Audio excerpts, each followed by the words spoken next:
Our seat will be composed of multiple boards glued together.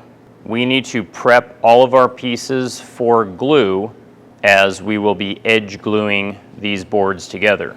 As it sits right now, all of our boards have one milled edge from the lumberyard. We also have one rough edge. We need to begin by cleaning up the milled edge on the joiner so that we have a nice true edge for the table saw. And with our good, clean, jointed edge up against the fence, we want to adjust the fence with each cut so that we are removing the least amount of material, which will leave us with the maximum amount of material width-wise. We are just cleaning up the other edge, for which we will then joiner once we have table sawed each piece.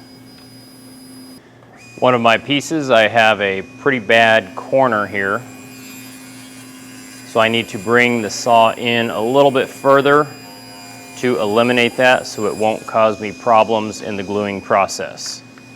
Additionally, one of my boards has a portion of a knot, so I'm going to bring this in about 3/4 of an inch so that I can remove that. Again, I don't want problems during the gluing process. And because I created a milled edge on the table saw, I can go back through the joiner and clean up that milled edge before laying these out for glue.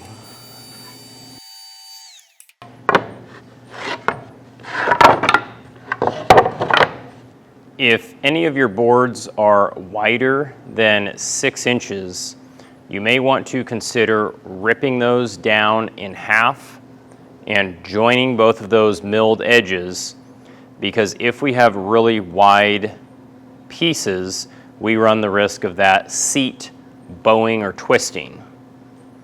If we can have narrower pieces, it reduces the chance of this happening. Case in point, the top of this end table is only 2 wide pieces of lumber, and if we put a straight edge on it, we can see that it has cupped. The widest board that I have is about 5 3/4 inches, so I should be all right to use all of these boards.